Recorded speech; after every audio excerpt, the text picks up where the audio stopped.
Pancasila. Belajar, bergerak, berbagi untuk negeri, kita menjalin kolaborasi. Belajar, bergerak, berbagi untuk negeri, demi bakti para ibu pertiwi.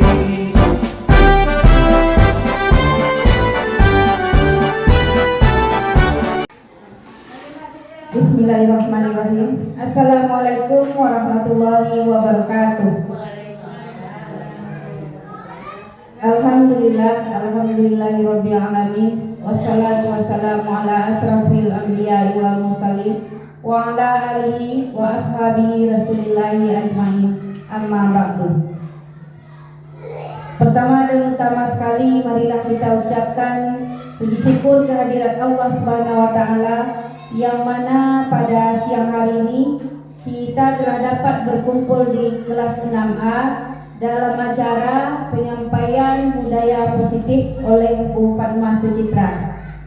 Dan tidak lupa pula kita kirimkan selawat beserta salam kepada junjungan kita yakni Nabi besar Muhammad sallallahu alaihi wasallam yang telah membawa umat manusia dari alam jahiliyah kepada alam Islamnya, dari alam yang tidak berilmu pengetahuan kepada alam yang berilmu pengetahuan, seperti yang kita rasakan pada saat sekarang ini. Susunan acara kita pada siang hari ini, yang pertama pembukaan dari protokol yang sedang berlangsung, yang kedua penyampaian budaya positif oleh Bu Fatma Sucitra, CGP Angkatan 10.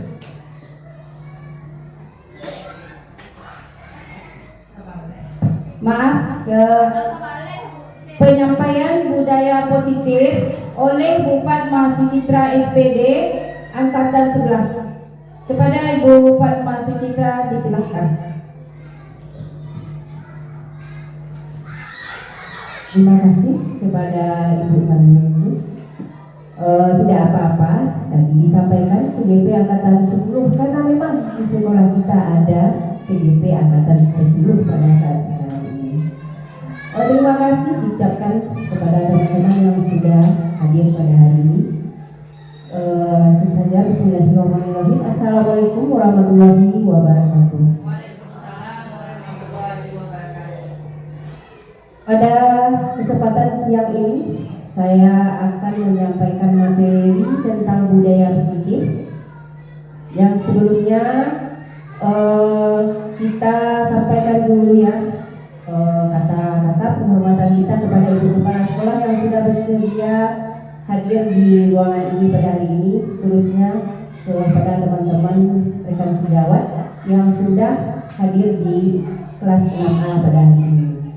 Adapun teman-teman dipanggil pada hari ini atau diundang di ruangan ini pada hari ini adalah untuk menyampaikan tentang budaya positif, di mana budaya positif ini adalah yang berhubungan dengan budaya positif yang ada dan yang akan kita laksanakan di sekolah kita, dimulai dari kelas kita, kemudian di sekolah dan dengan lingkungan sekolah kita. Baiklah, saya mulai saja. Ini dalam rangka tugas aksi nyata saya diseminasi budaya positif modul 1.4. Jadi kami harus menyampaikan apa saja bentuk-bentuk budaya positif yang ada. Nah, harus disampaikan ke teman-teman rekan sejawat di sekolah. Nah, pada saat ini kami CGP Angkatan 11 dari SD Negeri 18 Batangbarus Kabupaten Solo berkesempatan untuk menyampaikan tentang budaya positif. Kita mulai saja budaya positif yang akan saya sampaikan pada hari ini. Nah ini dia ya, saya calon guru penggerak Angkatan 11, jadi masih calon baru ya. Nah, kita mulai dari yang pertama, ada konsep inti budaya positif. Jadi di sini konsep inti budaya positif itu ada 8-nya, ibu semua.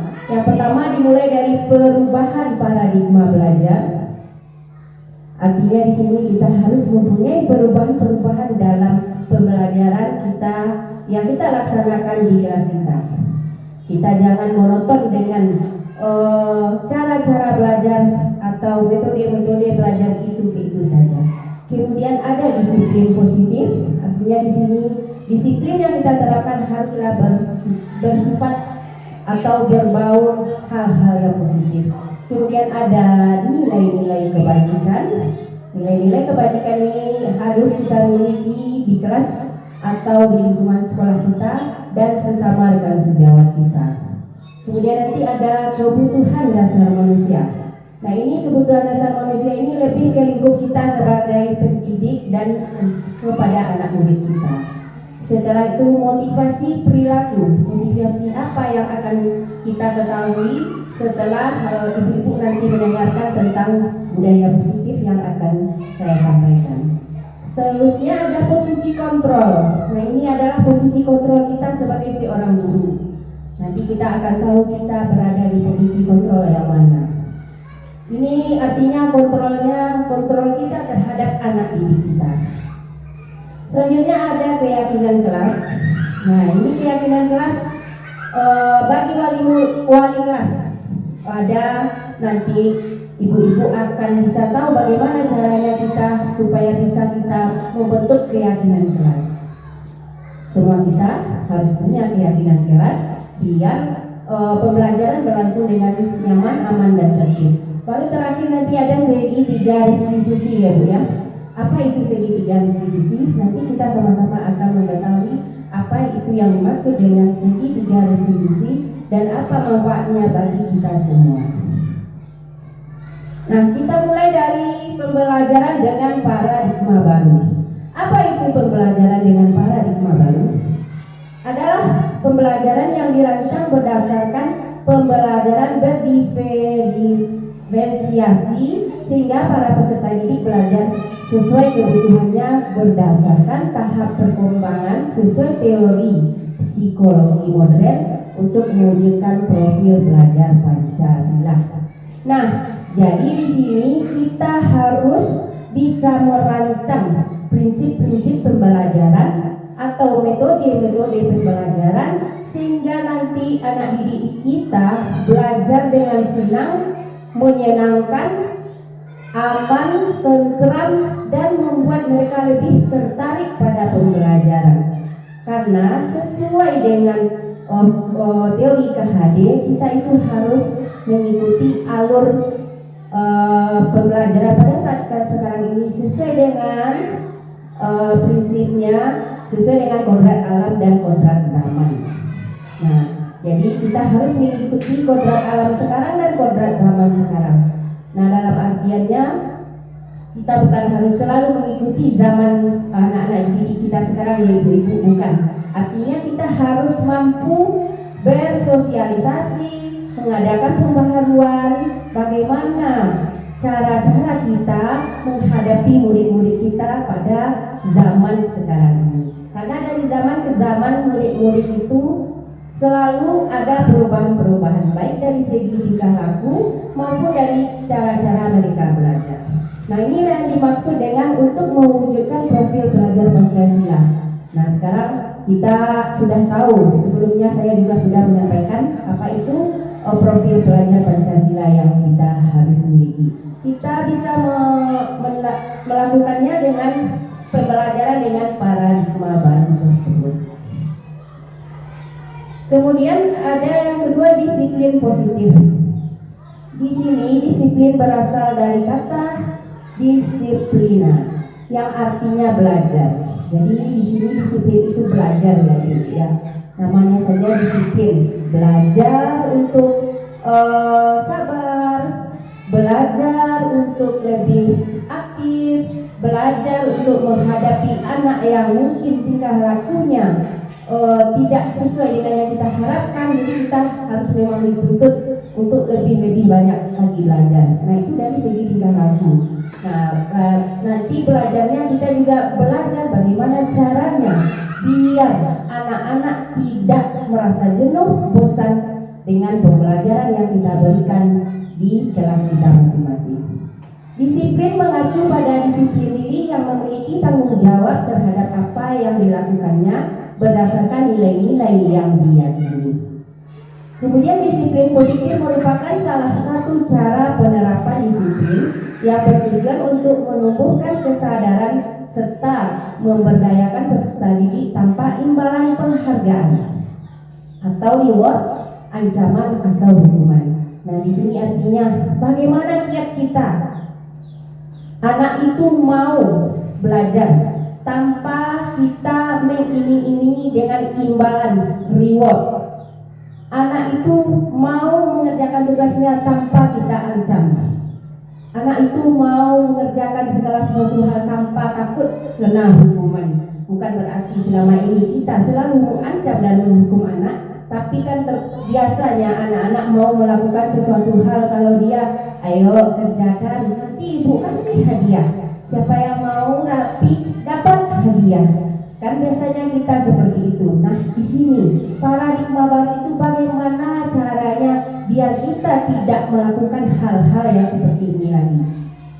Apalagi mungkin biasa-biasanya kita ya selalu, kalau kamu selalu masih tidak buat tugas, ibu kamu suruh mengerjakan membersihkan WC. Nah, itu kan artinya kita menghukum. Jadi anak-anak itu mau belajar karena takut, mungkin disuruh hormat pada tiang bendera, disuruh untuk membersihkan WC, makanya dia mau. Berarti dia bukan termotivasi dari dalam dirinya sendiri.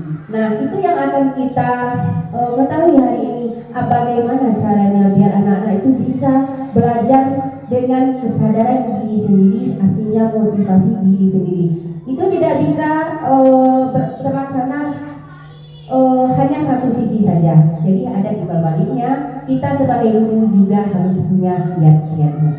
Sebagai pendidik, tujuan kita adalah menciptakan peserta didik yang memiliki disiplin diri, sehingga mereka berperilaku mengacu pada nilai-nilai kebajikan universal dan memiliki motivasi intrinsik dalam perubahan perilaku ke arah yang lebih baik.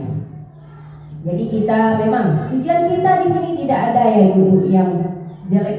Semuanya pasti ingin menciptakan generasi-generasi yang baik, menciptakan generasi-generasi emas.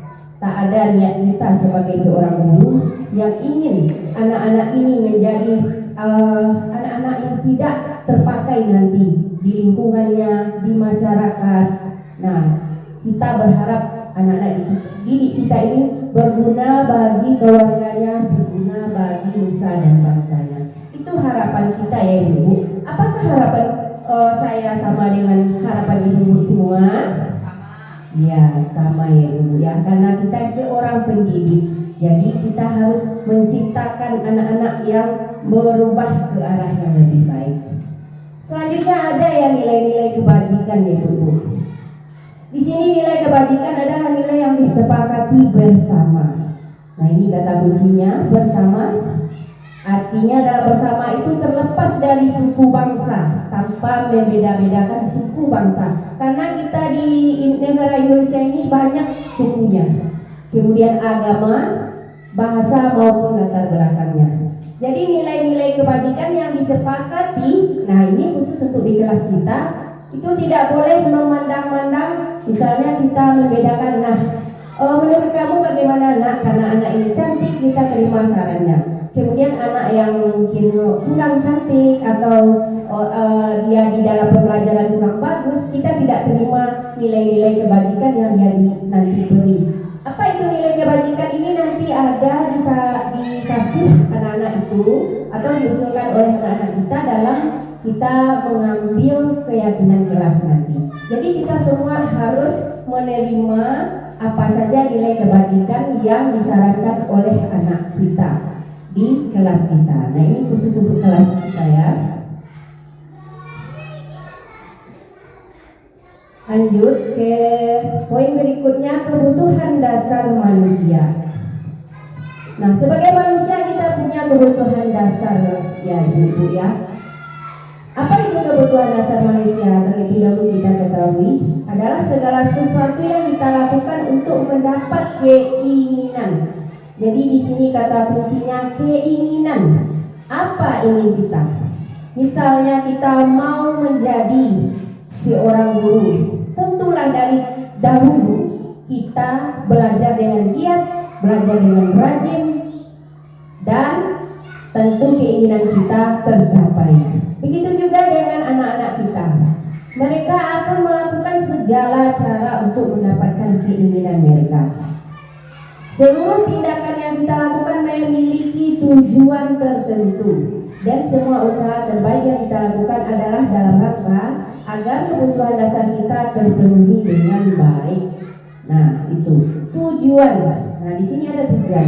Jadi kalau anak-anak didik kita, mereka kan karena masih murid, jadi tujuannya pasti ada dua, bukan hanya tujuan baik dan tetapi mereka pasti juga ada tujuan-tujuan yang negatif. Nah, ini mereka akan melakukan segala cara biar itu terlaksana. Nah, di sini tugas kita sebagai seorang guru untuk membimbing itu tidak baik, nah, jadi tidak boleh kamu lakukan.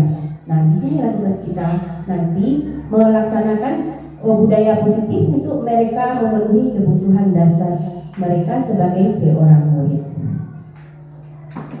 Kita lanjut 5 kebutuhan dasar manusia. Jadi di sini ada 5 kebutuhan dasar manusia. Nah, ini yang 5 ini lebih ditekankan kepada peserta didik kita. Yang pertama ada bertahan hidup, kemudian ada penguasaan, kemudian ada kesenangan, kasih sayang dan rasa diterima, kemudian ada kebebasan. Saya ulas sedikit tentang bertahan hidup ya.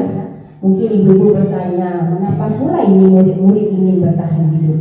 Jadi di sini kalau sebagai seorang murid bertahan hidup itu dalam artian dia bagaimana dia terlaksana pembelajarannya dengan baik, bagaimana dia tidak kelaparan selama pembelajaran dengan baik, bagaimana supaya dia bisa sampai pulang mengikuti pembelajaran dengan baik.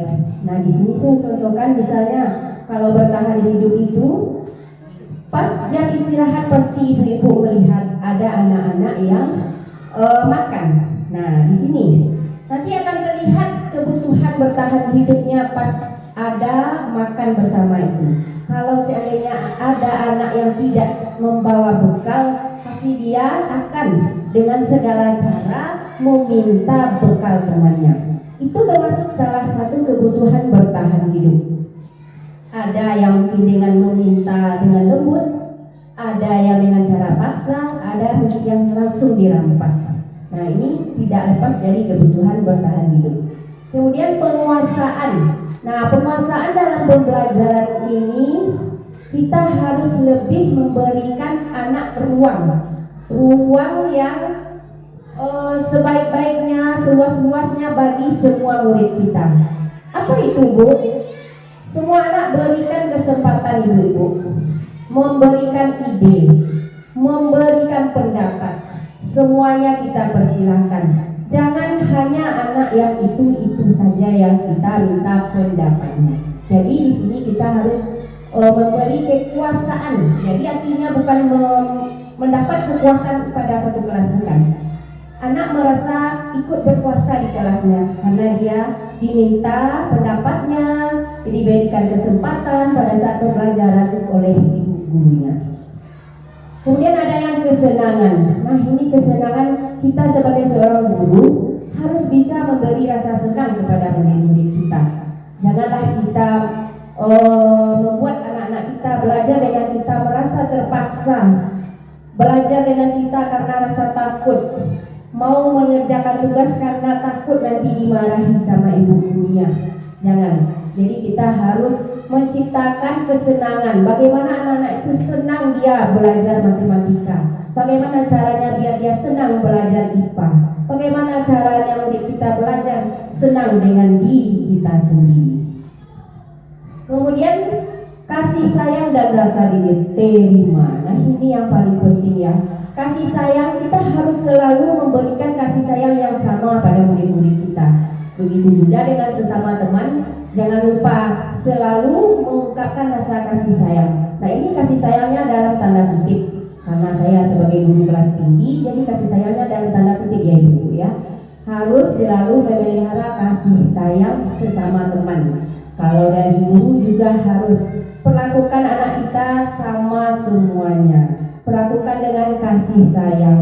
Berilah mereka kasih sayang biar mereka mau belajar dengan senang. Kemudian rasa diterimanya kok ada, Bu? Kan kita sudah menerima mereka. Dari kelas 1 kita terima mereka di sini, Bu. Kok harus diterima lagi, Bu? Nah, maksud rasa diterima ini, semisalnya ada anak, mungkin ada ibu menemukan anak itu tidak mau, tidak selalu suka belajar suatu mata pelajaran. Kemudian dia buat tingkah laku yang aneh-aneh. Nah, ini artinya anak itu minta diterima, Bu. Dia mau dicarikan solusinya bagaimana supaya dia senang dengan pelajaran itu. Karena dia tidak tahu kiat-kiat supaya senang dengan satu pembelajaran. Nah, di sini tugas kita sebagai guru untuk mengajak anak-anakku mencari metode-metode bagaimana supaya dia senang dengan pembelajaran yang kita ajarkan. Kemudian ada kebebasan. Berarti kita bebas saja dulu. Kalau ada kebebasan, biarkan saja mereka. Nah, ini selama ini yang salah arti.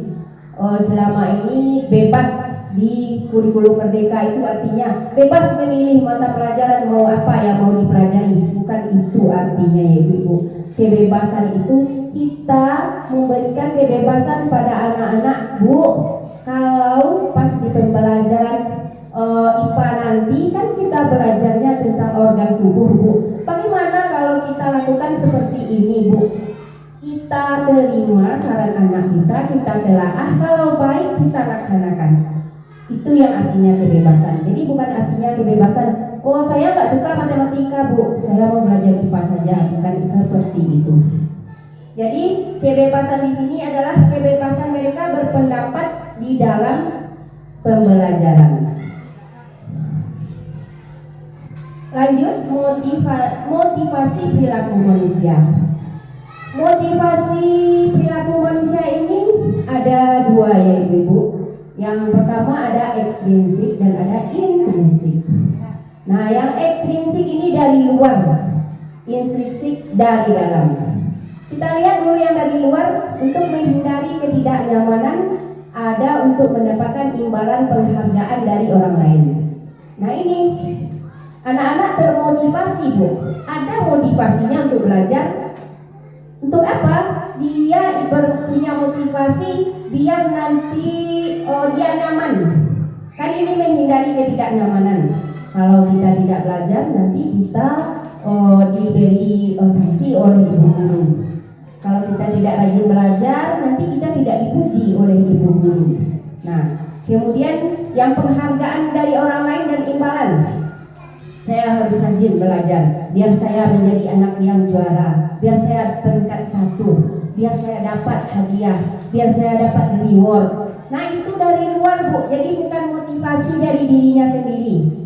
Mungkin kita sebagai guru, nah anak ibu, nanti siapa yang selalu dapat nilai 100 akan ibu berikan penghargaan di kelas ini.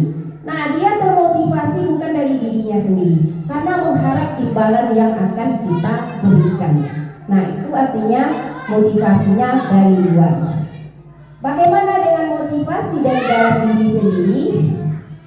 Untuk menjadi orang yang diinginkan dan menghargai diri sendiri dengan nilai-nilai yang mereka percaya. Nah, ini yang bagus. Seharusnya anak-anak kita itu punya motivasi dari dalam dirinya sendiri, karena dia menghargai dirinya sendiri. Saya sudah capek-capek pergi ke sekolah, saya harus mendapatkan nilai yang bagus, saya harus menunjukkan diri saya yang bagus, saya harus berbakti kepada orang tua saya, walaupun saya tidak diberikan reward oleh ibu guru saya, walaupun saya tidak diberikan penghargaan, biarlah dia yang juara. Nah, itu yang bagus. Motivasi dari dalam dirinya sendiri. Nah, tanpa mengharapkan imbalan, tanpa dia akan takut dihukum. Jadi, menurut ibu-ibu, sebaiknya anak kita punya motivasi yang mana ini, ibu-ibu? Ya, sebaiknya anak-anak kita punya motivasi intrinsik. Jadi, mari kita mulai dari sekarang ya ibu-ibu ya. Kita mulai tanpa memberikan ketidaknyamanan, ini artinya dalam hukuman, bentuk hukuman. Jangan kita selalu kalau tidak dibuat nanti ibu hukum. Kita mulai merubahnya. Jangan selalu memberikan anak penghargaan. Nanti kalau ganti gurunya bu, anak-anak itu akan berubah. Tidak senang belajar sama ibu itu. Kalau ibu kemarin kita diberi reward, dikasih hadiah setiap dapat nilai bagus. Sama ibu ini nggak asik, jadi dia nggak ada lagi motivasinya. Jadi bisa terjadi pergeseran nilai. Bisa jadi anak yang punya motivasi intrinsik akan muncul ke permukaan ya dulu ya. Ini sudah kita buktikan selama ini. Jadi kita mulai dulu. Bisa jadi penghargaannya kita berupa kata-kata saja. Bagus kamu untuk hari ini anak-anak ibu. Wah, excellent, good, very good. Kan bisa kita dengan jempol atau 2 jempol atau 4 jempol kita kasih ya ibu ya. Jadi mari kita mulai bersama-sama melakukan hal yang seperti ini karena ini sangat berpengaruh kepada anak-anak kita. Kita masuk kepada 5 posisi kontrol guru. Ada 5 posisi kita sebagai seorang guru. Karena kita yang mengontrol anak-anak. Ada penghukum, membuat merasa bersalah, sebagai teman, sebagai pemantau dan sebagai manajer. Sebelum saya mengulasnya, kita lihat ada kasus yang akan kita lihat ya ibu ya. Nah kasusnya di sini hanya berupa contoh penerapannya di sekolah. Nah misalkan ada kasus siswa tidak memakai atribut lengkap saat upacara bendera. Nah, ini sering kita temui ya ibu ya. Anak kita tidak lengkap pakaiannya. Nah apa yang kita lakukan? Mari kita lihat bersama-sama apakah pernah kita melakukan hal ini. Mungkin tidak perlu jawab, tapi cuma kita koreksi saja. Pernahkah kita melakukannya? Kalau seandainya pada saat itu saya sebagai guru piket, saya lakukan pada anak yang tidak lengkap pakaiannya saat upacara, saya minta dia berdiri di depan bendera sambil hormat. Nah, di sini kalau kita mengerjakan hal yang seperti ini, berarti kita termasuk posisi kontrolnya seorang penghukum. Nanti ibu akan tahu kenapa ya kok disebut sebagai penghukum. Kemudian kalau misal kita mengatakan berapa kali ibu, nah kalau kita ibu, berapa kali ibu harus memberitahu kamu selalu mengecewakan ibu. Itu yang kita ucapkan kepada anak. Nah di sini kita posisi kontrol kita adalah sebagai pembuat merasa bersalah. Siapa yang kita buat sebagai merasa bersalah itu bu?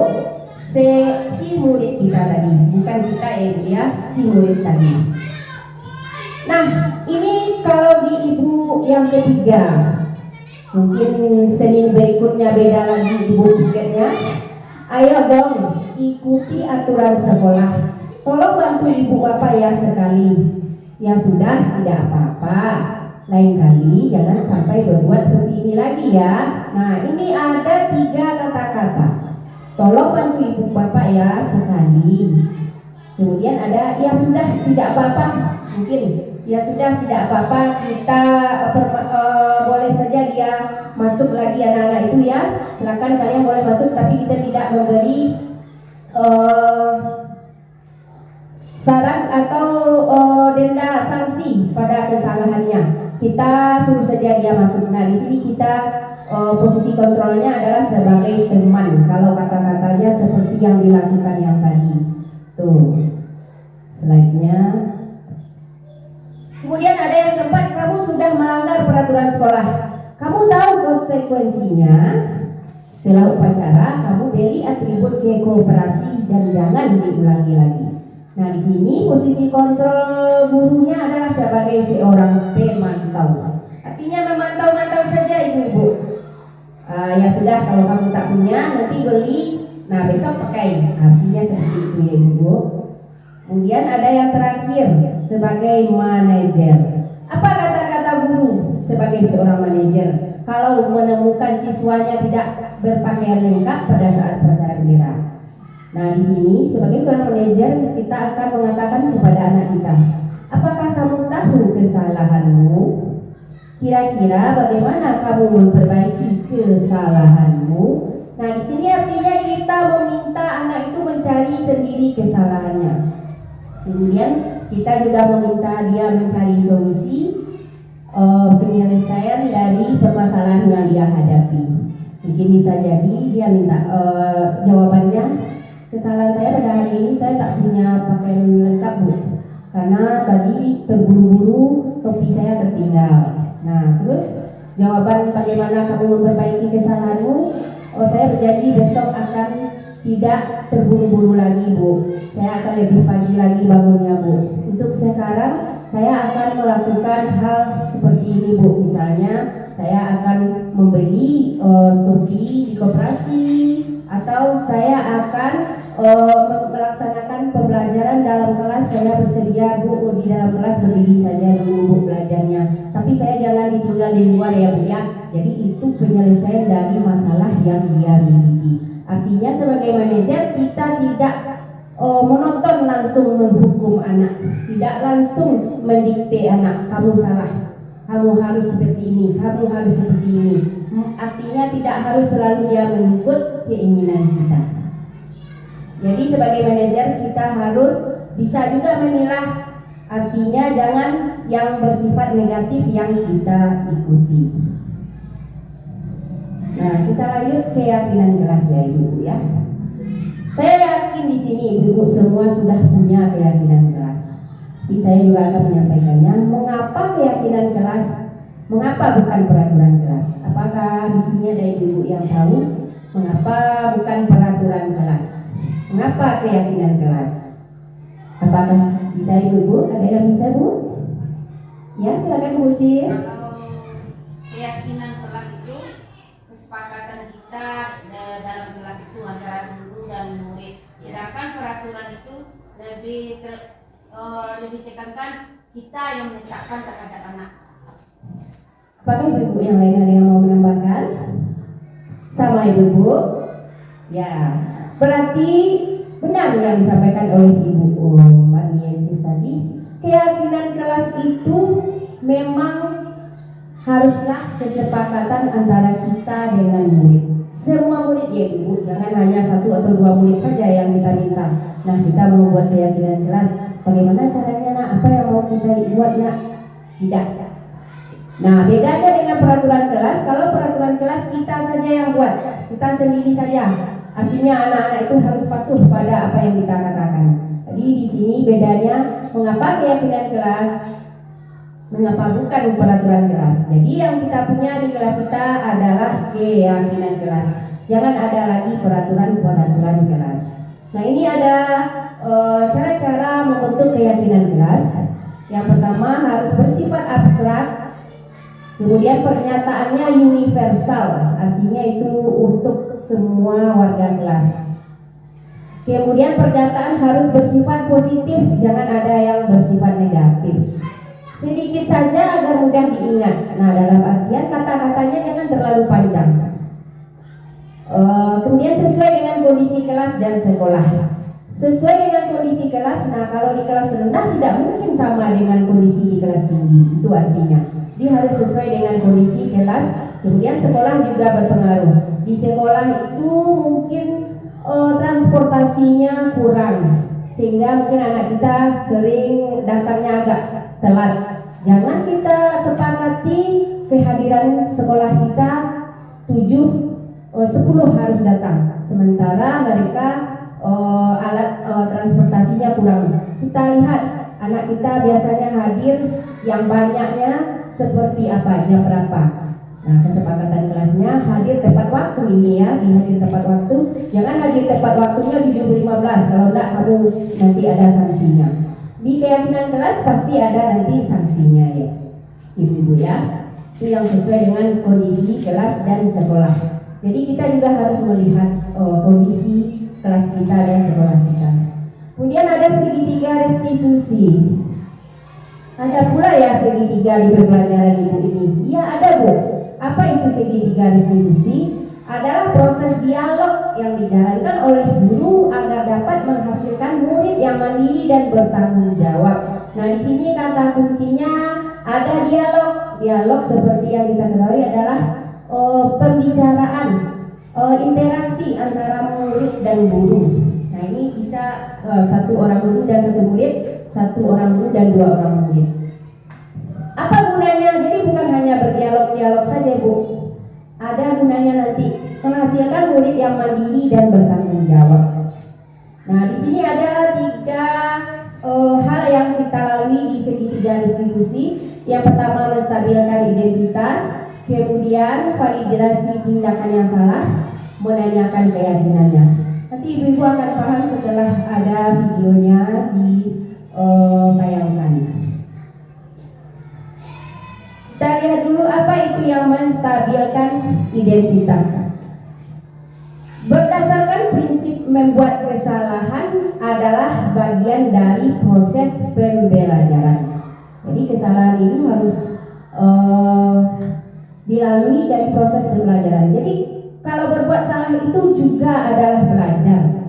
Kok begitu, Bu? Ya, kita harus belajar dari kesalahan.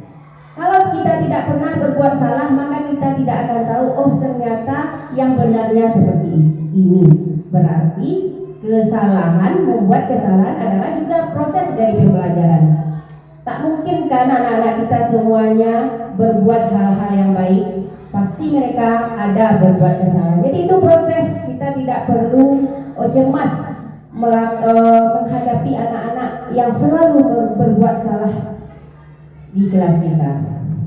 Nah ini contohnya kata-kata yang akan kita lakukan di dialog segitiga restitusi. Berbuat salah itu wajar. Tidak ada manusia yang sempurna. Ibu tidak mau mencari siapa yang salah, tapi ibu bapak ingin mencari solusi dari permasalahan ini. Kamu berhak merasa begitu. Nah ini kata-kata yang kita ujarkan nanti pada saat kita melakukan dialog di segitiga restitusi. Ini dialog segitiga restitusi ini berguna kalau kita dihadapi pada kasus-kasus yang ada di dalam kelas kita. Kan pasti ada kasusnya, nanti ibu-ibu akan melihat. Yang kedua, kita harus validasi tindakan yang salah. Nah ini berdasarkan prinsip setiap perilaku berupa memenuhi suatu kebutuhan tertentu. Nah dia pasti ada saja itu ya ibu-ibu ya. Tindakannya yang salah itu ada saja jawabannya oleh anak-anak kita. Nah ini dialog yang kita ucapkan. Kamu pasti punya alasan mengapa melakukan hal itu. Nah artinya kita tidak boleh menunjuk langsung kepada anak. Ibu tahu kamu pasti berbuat seperti ini karena kamu begini kan. Ibu tahu kamu berbuat salah karena ingin mencari perhatian Anda. Jadi di sini artinya ya Bu ya, sebaiknya kita ucapkan kamu pasti punya alasan mengapa melakukan hal itu. Bisa jadi jawaban anak itu, oh saya ingin diperhatikan sama ibu, katanya kan ibu suka memperhatikan yang pintar-pintar saja. Nah, yang bisa kita kerjakan, yang berhubungan dengan keadaan kelas kita. Berhubungan dengan saat pembelajaran. Yang tujuannya nanti apa? Untuk belajar pengetahuan kita, pengetahuan kita pada saat pembelajaran. Nah, lagi bisa hal yang baik di situ. Artinya untuk yang belajar kita.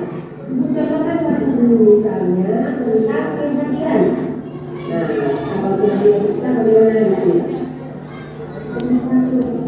Ya, itu salah satunya. Sebenarnya datang tempat boleh posisi ya, yang berkenaan dengan kebahagiaan, kebersihan, kemudian apa lagi? Apa lagi? Keamanan, ya pasti dia ya, keamanan. Kemudian bagaimana dengan sama teman, terhadap guru, bagaimana? Tuliskan. Nah, sekarang juga kita belajar kamu tulis masing-masing satu yang kamu ini dilakukan di kelas kamu.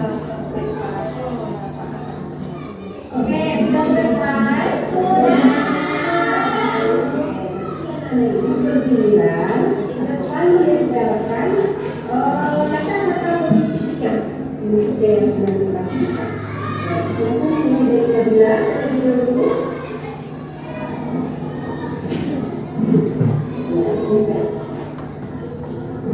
Lanjut.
Yang pertama ada yang terlihat, kemudian ada yang terdengar, kemudian ada yang dilaksanakan. 3P ya, keyakinan kelas yang dikatakan, sepakati bersama. Maka dari kan, dari hasil yang kamu curahkan seperti dua tadi. Mari kita menggunakan bersama. Kita harapkan melakukan pelajaran kita sampai kita mengenali. Marilah kita memberikan contoh karena kita sudah menjadi kakak ketua di SD kita ini. Iya, kakak ketua kita itu. Berilah contoh yang baik pada anak. Kita mulai dari kelas kita dulu. Nah, harusnya anak itu juga bisa melaksanakannya nanti di luar kelas kita. Dan kita sudah dapat keyakinan kelas kita pada hari ini. Itu sudah dulu dengan Nah, jadi itu adalah contoh ya Ibu ya. Mungkin perbuatan keyakinan kelas di kelas 6A itu belumlah sempurna. Jadi seperti itulah contoh-contoh yang nanti akan Ibu kerjakan pada saat pelaksanaan membuat keyakinan kelas di kelas Ibu. Nah, ini video yang kedua tentang segitiga restitusi. Nah, bagaimana kiat kita menyelesaikan kalau ada kasus di kelas kita. Mari kita lihat bersama-sama ya Ibu-Ibu. Mohon maaf kalau dialog antara ibu guru dan muridnya belum begitu bagus.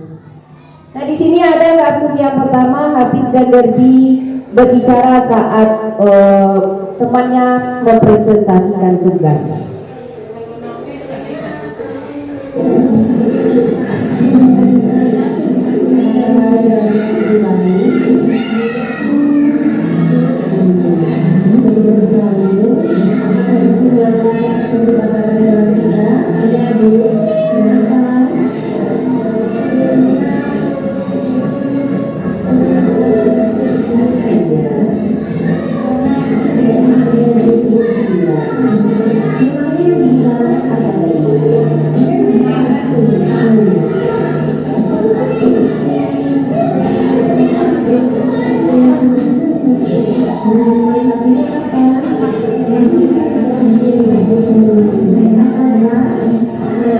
tidak bisa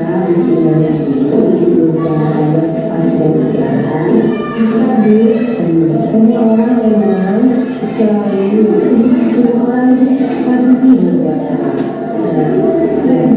Apa-apa memang selalu dilakukan sama bisa dapat menjadi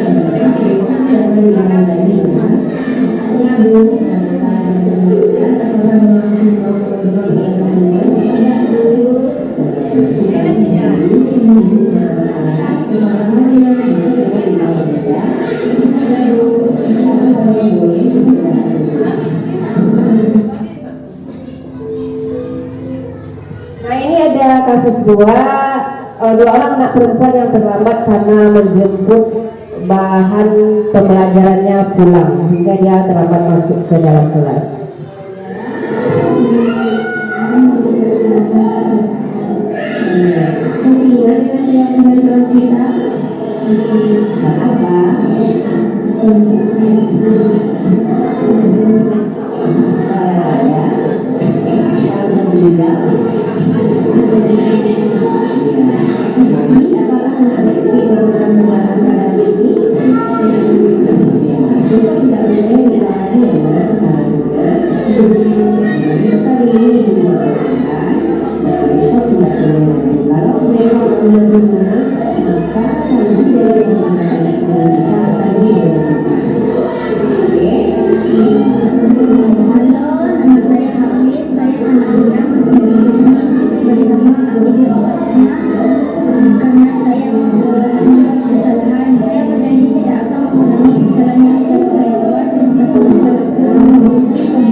Nah, jadi begitulah kira-kira ya Ibu ya yang sudah saya lakukan di kelas saya.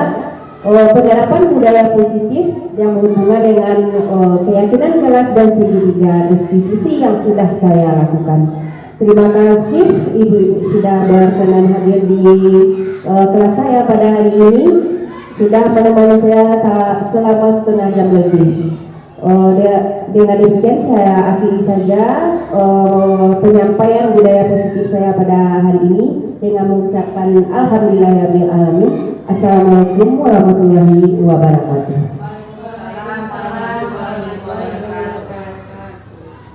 Itu lagi 8 ya.